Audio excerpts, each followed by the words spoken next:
मैं सैल्यूट करता हूँ इस पूरी टीम को और आप सभी का शब्दों से नहीं, हृदय की गहराइयों से आप सबका धन्यवाद करता हूँ, शुक्रिया अदा करता हूँ, आभार प्रकट करता हूँ।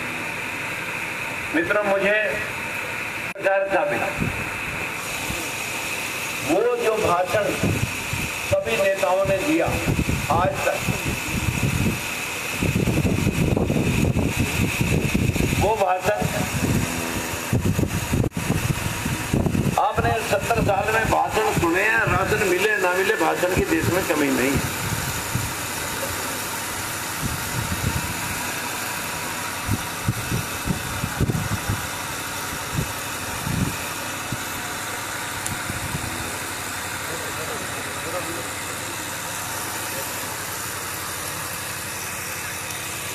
दोस्तों,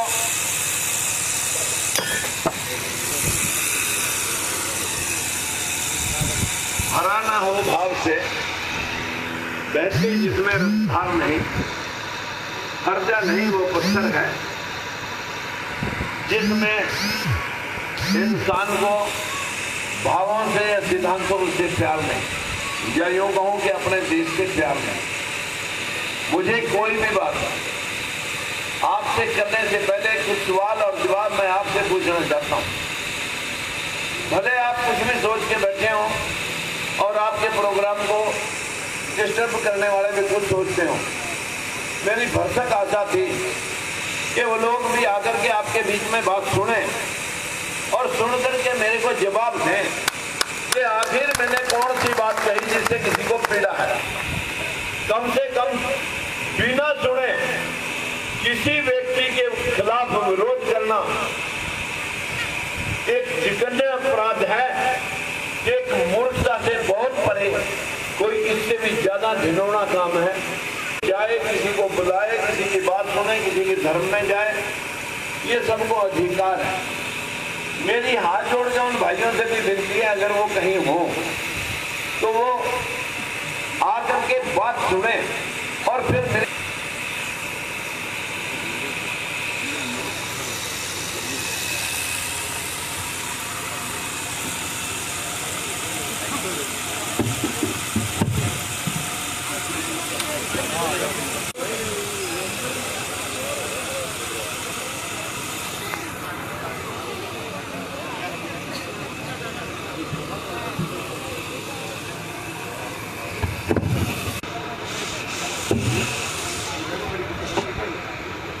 मित्रों, दोस्तों, आपने बड़े भाषण सुने, मैं कोई भाषण देने के लिए नहीं आया, मेरे कुछ सवाल और जवाब हैं। अगर आपका ध्यान रहेगा, मंच की तरफ ध्यान रहेगा, तो मेरे सवालों के जवाब देते जाओ। मैं आपसे जानना चाहता हूं कि अगर कोई एक बार, चाहे कोई राजनेता है, चाहे धार्मिक गुरु है, चाहे कोई आपके साथ कारोबार करता है, दुकानदारी में, कारोबार में, बिजनेस में या राजनीति में, अगर कोई आपसे एक बार, दो बार, तीन बार झूठ बोलते, क्या आप चौथी बार भी उसका इस्तेमाल करेंगे? भाई मुझे हाँ का इशारा ये और ना का ये, मुझे आपका हाथ हाँ या ना में हिलता चाहिए। मैंने हाथ जोड़ के विनती की, हाथ किसी का बाजू दुखती हो तो भले ना उठाए, लेकिन जिसके मोंडे ठीक ठाक हो वो जरूर अपने हाथ से मुझे बताए कि क्या कोई तीन बार झूठ बोलने के बाद चौथी बार इतबार करेगा? नहीं करेगा। फिर मैं आपसे ये जानना चाह रहा, इस देश के अंदर एक पार्टी देश में राज करती है, वो पार्टी देश में 55 साल, 70 साल की आजादी में 55 साल देश में राज करती है। 55 साल में साथियों 12 बार जनता उनको सरकार बना के देती है। देश को लाके वो पार्टी भूखे नंगों की लाइन में खड़ी कर देती है। और हमारे से बाद आजाद हुए देश सिंगापुर, मलेशिया, बैंकॉक, दुबई और चीन, साथियों हमारे से 10 गुना आगे तरक्की करके, हमारे से बाद आजाद होकर के हमारे से 10 गुना तरक्की करके आगे निकल चुके हैं। उनके बच्चे 80% रोजगार के साथ जुड़े हुए हैं। घर घर में 2-2 मशीनें रखी हैं, कोई मोबाइल बना रहा, कोई घड़ियां बना रहा, कोई बटन बना रहा, कोई जूते बना रहा। सारा सामान हमारे देश में बिक रहा। हमारे देश के 80% युवा बेरोजगार, और वहां जो हमारे से बाद आजाद हुए उनके देश के बस ठीक है। देखिए दोस्तों, हमारे 80% बच्चे बेरोजगार होने का कारण है, इसका दोष किसके ऊपर लगाएंगे? जिसने सबसे ज्यादा राज करा उस पे लगाएंगे या किसी और पे लगाएंगे? भाई आप बोलने में किसका दोष है, जरा मुंह से बताएं। है जी कांग्रेस का। मैंने तो नाम नहीं लिया, लेकिन बदकिस्मती है दोस्तों, ये कांग्रेस है क्या? कौन है? जिन लोगों ने देश की आजादी के लिए, अरे उन लोगों को देखिए जिन लोगों ने देश की आजादी के लिए सर्वस्व निछावर कर दिया।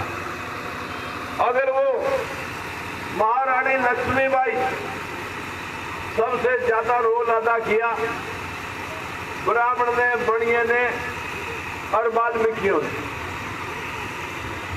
और बैकवर्ड ने, ये चारों भी समझो मर मिटे। लेकिन अगर इन सबको आंकलन के हिसाब से देखेंगे, महारानी लक्ष्मीबाई, सुभाष चंद्र बोस, चंद्रशेखर आजाद, वीर सावरकर, मंडल पांडे और बटुकेश्वर दत्त, राम प्रसाद बिस्मिल, ये सब ब्राह्मण समाज के लोग थे। महारानी लक्ष्मीबाई वीरांगना अपने बच्चे को पीठ पे बांध करके लड़ी थी। दो तांतियां टोपे मैनावती घोड़ों के टापों से मराठे थे मार दिए। सुभाष चंद्र बोस का घर मैं देख के आया साथियों, 5 एकड़ में है। IAFS की नौकरी छोड़ करके अगर देश की IAFS की नौकरी अगर छोड़ करके देश प्यार ना होता तो घर छोड़ करके जंगलों में भागना चाहता। आजाद हिंद फौज बना करके छावनियां जब अंग्रेजों की धराशायी की, नेस्तनाबूद की, तब अंग्रेज डरे थे। और एक बैकवर्ड भाई उधम सिंह कंबोज जनरल डायर को मारने के लिए 7 समुद्र पार जाकर के 2 साल तक उसके घर में, जनरल डायर के घर में रसोइये का काम करता है। लेकिन संकल्प था कि इसे उसी बिल में घुस के मारूंगा जहां से निकला है। असेंबली हाल में उसको जाके मारा। तब अंग्रेज डरे थे कि जो आगे हमारे घर के अंदर हमें मार सकते हैं, तो भाई अब हमें हिंदुस्तान छोड़ना पड़ा। लाला लाजपत राय, मदन लाल ढींगरा साथियों डंडों की मार से मौके पर दम तोड़ गए। 19 साल की उम्र में राजगुरु सुखदेव, भगत सिंह साथियों गल में फंदे भागे झूल गए। ये देश उन लोगों ने आजाद कराया जिन लोगों को इस परिवार ने आतंकवादी लिखवाया। आपके सामने सुभाष चंद्र बोस को जिंदा या मुर्दा अंग्रेजों को देने का लिख करके नोटिस दिया हुआ है। लेकिन बदकिस्मती कहूंगा साथियों देश की, जब अंग्रेजों को लगा कि अब हिंदुस्तान छोड़ना पड़ेगा, तो हिंदुस्तानियों और मुसलमानों को बांधने के लिए, बताओ भाई हिंदुस्तानियों, तुम्हारा नेता हिंदू या मुसलमान? पूरे देश से आवाज आई, हमारा नेता सरदार पटेल। लेकिन किसान था, आम व्यक्ति था, जिसको महात्मा गांधी बनाना नहीं चाहते थे, बनाना चाहते थे जवाहरलाल को। जवाहरलाल का विरोध जिन्ना कर रहा था। ये इतिहास में लिखा हुआ नहीं है जो मैं आपको बता रहा हूं। देश के 14 सूबे थे, देश के 14 के 13 सूबों से हमारा नेता सरदार पटेल के रेजुलेशन आए। एक वोट जवाहरलाल की थी।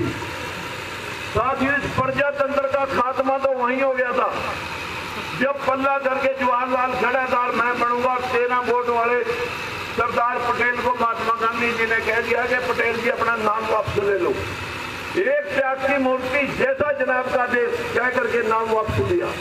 और एक जवाहरलाल साथियों पल्ला करके खड़ा था, एक दिन के लिए बढ़ाओ मैं बढ़ूंगा। जिसका जिन्ना ने कहा 1 घंटा भी मैं बर्दाश्त नहीं करता, बढ़ाते हो पटेल को तो मैं देश के टुकड़े नहीं चाहता, अगर बनाएंगे जवाहरलाल को तो मुझे अलग पाकिस्तान चाहिए। एक आदमी के स्वार्थ ने साथियों देश के 2 टुकड़े करें, करोड़ों लोग गदर की भेंट चढ़े। आज 1 रुपए में से 8 आने बजट में से हमारे कारगिल द्रास की पहाड़ियों में हिंदू मुसलमान पाकिस्तान हिंदुस्तान की लड़ाई में खत्म होते हैं, जिससे इस समाज का निर्माण होना था, जिससे इन बच्चों को रोजगार और कारोबार होने थे। एक परिवार में आज भी साथियों गुणगान करने के लिए ईमानदारी से मैं पूछना चाहूंगा साथियों, आपको कसम है जो आदमी ना हाथ उठाए, जो मैं पूछूं चाहे आप जवाब हाँ में दें या ना में दें, लेकिन जवाब आपने जरूर देना। क्या सोनिया गांधी और उसके साहबजादे इस देश के आम नागरिक गरीब किसानों की समस्याओं के जानकार हैं? वो देखिए कोमा में बैठेगा।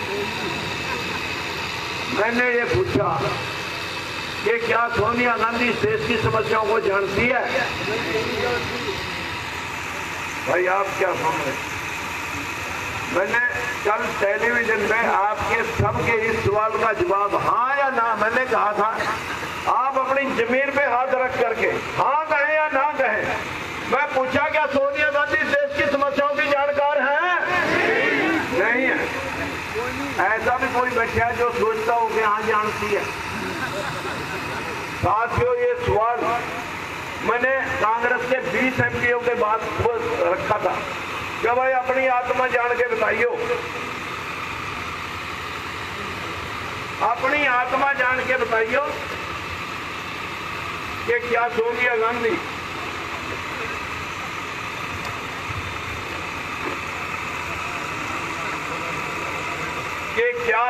गांधी इस देश की नेता है? एक दूसरे के मुंह की तरफ देखा, क्योंकि सवाल आत्मा का था। ना तो ये कहते बना कि हाँ है और ना ये कहते बना कि नहीं। 1 बाई 1 करके उठ के चले गए और कल्ले कल्ले आके मैं वहीं बैठा था सेंट्रल में, मिले, बोले सैनी साहब बात तो आप 100% सही कह रहे, लेकिन सच कहने की किसी में हिम्मत नहीं है। मैं कहा हिम्मत तो है पर पेट ने बांध रखे कि किसी तरह इसी परिवार के नाम की रोटियां तोड़ते रहे और देश को लूटते रहे। ये बीमारी पड़ रही है और बीमारी नहीं है। आज भी आप एक बताओ, जब कांग्रेस की कोई लीडरशिप हमारे पास नहीं है, जब लीडर के पास कोई विचार नहीं है, लीडर के पास कोई नीति नहीं है, ईमानदारी से बताओ आप, जो मास्टरी कुछ ना जानते हो तो बच्चे क्या जानेंगे ये बता दो। जब मास्टरी कुछ ना जानता हो तो बच्चे क्या पढ़ेंगे, बस ये बता दो। आप ये देखोगे इस देश में एक हल्के में 5-5 लोग कांग्रेस के खेमे वाइज हाय कांग्रेस, क्योंकि 70 साल में 55 साल राज करके, जैसे पानी के बिना मछली नहीं रह सकती, ये लोग सत्ता के बिना नहीं रह सकते। आज भी नेहरू खानदान की परछाई की रोटियां तोड़ने वाले हजारों लोग इस देश के अंदर डाकू गंडा से लेके आपकी गर्दन काटने के लिए लड़ाई लड़ रहे हैं और ऐसी बाणी बोलते हैं कि मानो ये भगवान है और ये बीजेपी वाले अब जो है ये तो शैतान है। लेकिन मैं साथियों आपसे पूछना चाहता हूं, सारी बात आप बताते जाए। जिनको तुमने 12 मौके दे दिए, देश भिखारियों की लाइन में खड़ा, आपने कहा कि जो 3 बार झूठ बोलते 4था मौका उसे नहीं देना चाहिए। जब आपने 12 मौके दे दिए, अब कांग्रेस के लोगों को ये पूछना पड़ेगा अपनों के और कितने मौके आपको दें। पूछोगे या नहीं पूछोगे?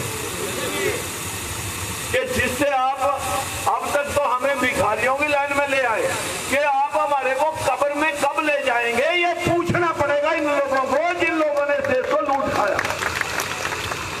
और दूसरी तरफ एक परिवार के घर के 10 आदमी निकलते हैं, भ्रष्टाचार पे भाषण देते हैं, जिनका आधा कुंबा अंदर पड़ा। आय से अधिक संपत्ति का केस लग रहा साथियों, आय से अधिक संपत्ति में ईडी में सीबीआई में केस लगा हुआ, कभी भी अंदर जा सका। और मर्डर के महम कांड के केस खुले पड़े, भ्रष्टाचार पे भाषण दे रहे, कुंबा अंदर पड़ा और जनता तालियां पीट रही। देखो इस देश का कमाल, चोर चोर चोर चोर करे, चोर चोर चोर, कमाल है इस देश का। और एक बीजेपी, सबका साथ सबका विकास, अब सबका साथ सबका विकास दे। मैं कुछ पेपर ले रहा, ये आपको दे के जाऊंगा। जो बीज 5 मुख्यमंत्रियों के काल में हरियाणा के अंदर मेरे को क्यों रोकते हैं, गोरखपुर ना आए, गोवर्धन ना आए, मोगरा ना आए, मदीना ना आए, सेवदा ना आए, कैथल ना आए, तो क्या पीड़ा है। परसों चौथा बाहर में चला गया, बाहर में वकीली बंदी बना लिए बड़ा जड़का। और इसी भीड़ में परसों डबचे के अंदर जो बीच में खड़े थे में पकड़े पुलिस ने। साथियों, यह क्या पीड़ा है कि जो 5 मुख्यमंत्री एक समाज के हमने सर के ताज बनाए, उन लोगों के भेदभाव के खिलाफ राजकुमार सैनिक जनता के बीच में खुलासा न करे। साथियों, आज हरियाणा में 3.25 लाख नौकरी है, 3.25 करोड़ जनता है। मैं ये कागजों में लिखी बात बोल रहा हूँ, 3.25 करोड़ जनता है, 3.25 लाख नौकरी है, यानी 1% नौकरी, 1% नौकरी है सारे हरियाणा में। 2,75,000 नौकरी में से 5 मुख्यमंत्रियों ने अपने 10% लोगों को 1,38,000 नौकरी दे रखी है। 69,000 का कागज ये है, 69,000 लोगों ने जात छुपा ली, अपनी जाति के आधार सामान्य लिख दिया। ये कैसे हुआ? जब भूपेंद्र सिंह हुड्डा ने अपने लोगों को बका दिया कि मैं तुम्हारे को आरक्षण दूंगा, मनसा ये थी कि देवीलाल में छोड़गा, जाट मेरे साथ जुड़ के लंबी राजनीति करूंगा, और आरक्षण के नाम पर बका दिया। पहले तो मैयर में गोलियां चली, यहाँ जब सैलजा को बनाने की बात आई, उठे लुटाने की बात आई, जो दलित के बारे में अब शब्द कहे गए वो तो मैं बता नहीं सकता, लेकिन साथियों रातों रात उनको ठान आया, उन्हें उठने जवाब दे दिया। अरे बोले तारी कुर्सी चली जाएगी, खसरा उड़ जो, मैं जाट पहले हूँ मुख्यमंत्री बाद में। और एक बेटा कह रहा था जब हरियाणा चल रहा है, कट्टर पट्टर कहाँ से निकला, जहाँ से निकला वहीं घुसेड़ के पाकिस्तानी का आंट लगा दे। ये तो भाषा बोलते हैं वो लोग, लेकिन राजकुमार सैनिक इस बात का विरोध बोलता है। भूपेंद्र सिंह हुड्डा ने अपने लोगों को आरक्षण दिलवाया 2009 में, 6 साल तक आरक्षण रहा। 9 राज्यों में लाखों गई और 38,000 सेंटर की कमजोर तबके की स्थिति। अब मैं आपसे पूछना चाह रहा, सुप्रीम कोर्ट ने उस आरक्षण को रद्द कर दिया।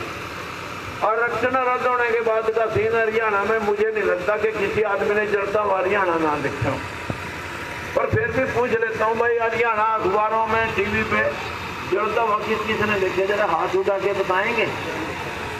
यानी इसका मतलब सबने देख रखा, वह लड़ाई थी कुर्सी की। मुख्यमंत्री हम ही रहने चाहिए, और कोई मुख्यमंत्री क्यों बन जा, ये है वो खेल मुख्यमंत्री की कुर्सी का। साथियों, आपके सामने एक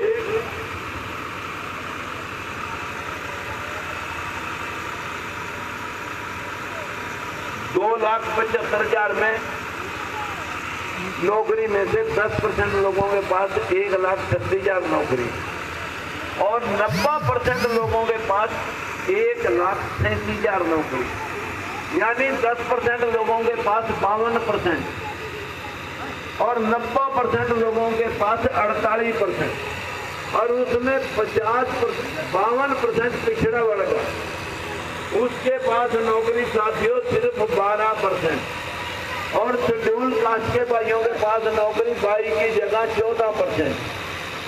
ये जो आंकड़े हैं, इस पत्थरबाज के खिलाफ 5 मुख्यमंत्रियों ने जो काम किया, मैं भेदभाव के खिलाफ, इतनी बड़ी पार्टी सुप्रीम कोर्ट ने ऑर्डर दिया कि ऐसे आरक्षण नहीं बढ़ सकता, इतनी बड़ी पार्टी 500-400 आदमियों के हाथ में डंडा देख करके भूत की तरह नाचने लगी और उनको आरक्षण देने के वायदे करने लगी। और आपके सामने साथी, जो लोग इस देश की लड़ाई में सबसे ज्यादा लड़े, बैकवर्ड समाज के लोगों को 5,000 लोग राव तुलाराम के नेतृत्व